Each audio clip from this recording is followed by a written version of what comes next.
In today's video, we're going to be talking about the challenges that you may find when you're looking at lots of conflicting information about what's the best thing to do for your Achilles problem.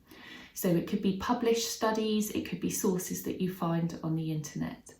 This has been a question that has been asked by some of our patients, so I'll run through a few of the key things to look for in this video.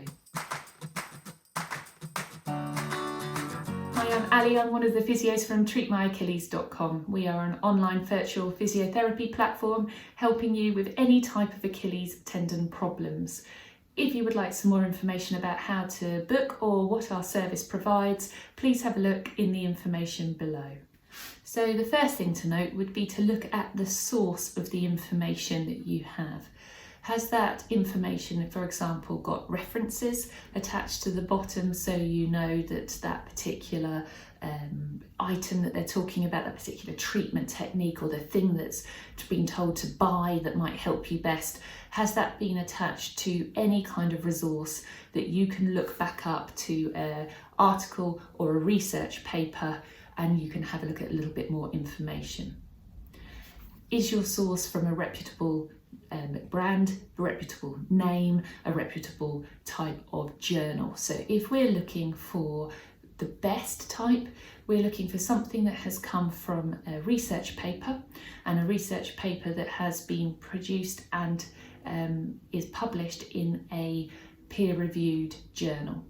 So peer review means that it's had to jump through lots of hoops to show, one, was it ethically sound in the first place? Could they do this? And that's been taken through an ethics committee, which has said, yes, this is completely okay to trial this type of experiment or this type of treatment on different people. Two, the peer review means that once that researcher has written up that piece, it's gone through a stringent process where other people have checked it and said, yes, this is appropriate for our journal and it shows what we are expecting it to show. You want to also have a look in that source. So if you're looking at that research paper, there should be an area nearer to the end of that paper talking about biases. And it would tell you, for example, if you're looking at a particular type of machine that might work to help with Achilles tendinopathy. So typical things that have been researched in the past, laser, ultrasound, shockwave, those types of things. You might then be looking to see whether there has been funding for this paper from the manufacturers or whether the authors have an interest in those selling those particular items, as an example. It might also be that they're biased because they have a particular viewpoint on a particular treatment, so they want to shine a light on that one, and therefore you want to again just have a look at that section in the research paper. We're kind of looking really at what type of research paper there is, and the gold standard is a randomised controlled trial. This is where subjects, so your population of all of the people that are going to be in this trial, have been put into groups and it's random. They don't know how they've been selected for those different groups. They don't know what treatment they're going to have. And then you would typically have a treatment group, so an experiment group, and you would have a control group, so where everything else is the same except this treatment, so you can compare the differences. So that's a randomised controlled trial. You can also have a look at different other data called a meta-analysis. So a meta-analysis is where they've taken all the results of these different trials, had a good look at them and seen whether they can compare that same data like to like from different trials, combined it and see whether there's any themes in that data that mean that, repeatedly with all of these studies here, it shows that this theme of this getting everybody better is the best type of treatment to do.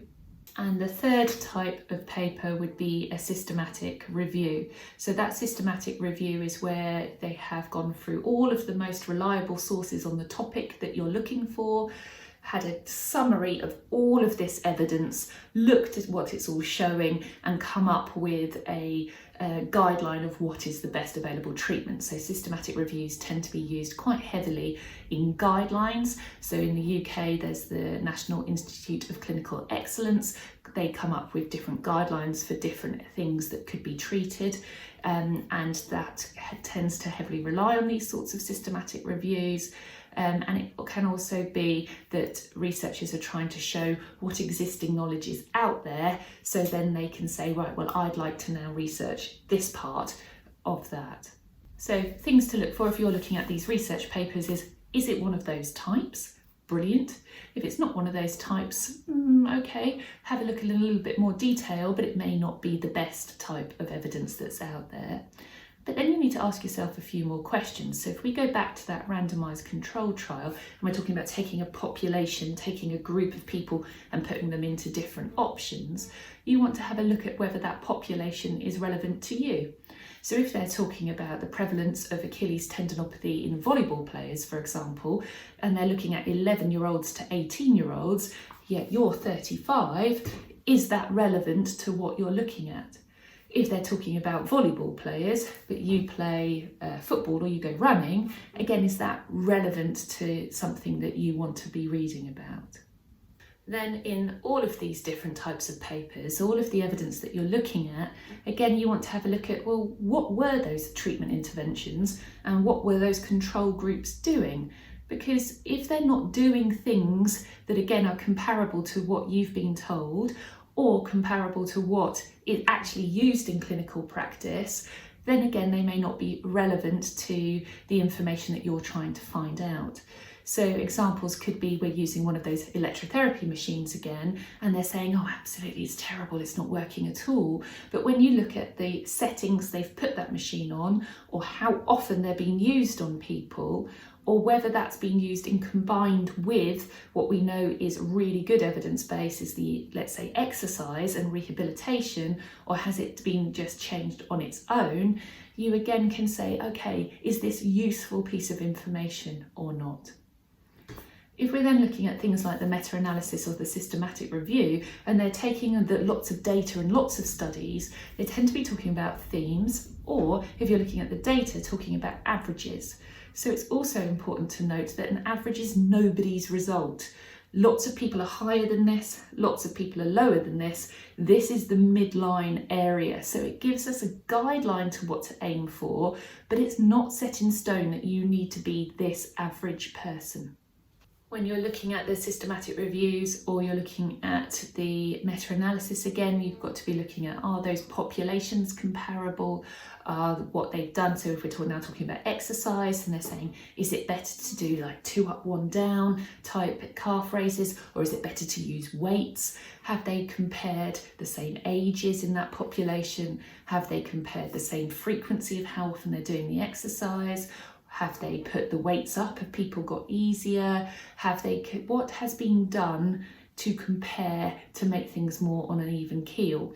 Now, the nature of a meta-analysis and a systematic review is that should tell you, the authors have done that for you. So they should be able to say, yes, we did this and these are the themes and why we included some of these studies in this paper and why we didn't include some of these studies in this paper. So really it can be as complicated or as easy as you want it to be. If we're going down a real bullet point list, 1, have a look. What is the source that this information is coming from? Do any of the people presenting that source have a bias or a reason to be telling you positive information about something in particular? Where has the funding come from for that study, and why are people funding that study? Does that population, so the people that have been studied, is that relevant to you and your problem? Are the treatments that are being studied relevant to you and used well with the same parameters, the same things that we're using when we're treating you and giving you different things to do? And was that article coming from a renowned journal, a peer-reviewed journal? And to remember that the averages are used as guidelines, not as a must meet that criteria. Is research the only thing we need to go on? Well, actually, as clinicians, we're taught it's about a three-legged stool. Our first is that evidence base. What we're doing makes sense and why we're doing it? Can we prove it? The second one is our clinical expertise, because we're not robots. We're not all going to turn up with the same problem and the same condition in the same environment that we work in, and our thoughts and our beliefs. So is our clinical experience and what we see following that pattern? Can we recognise that pattern with you? Can we alter what we're doing based on you? The third is the patient's expectations, the patient's goals, the patient's motivation, the patient's what they want. You're in charge of saying, yes, I want this, and no, I don't want that. You're in charge of asking questions and saying, why are you doing this? I read this the other day and I'd like to do this instead. It's completely okay to add that into the mix, because it is about you. And as I said, no one's a robot. Nobody is there just giving us the same presentation day in, day out. Otherwise the world would be boring if we were all the same. So it's about combining those three things together: our expertise, your wants and needs, and also the evidence base. And that together then combines our best information for evidence-based practice, for clinical understanding, and for giving people the best treatment that's out there.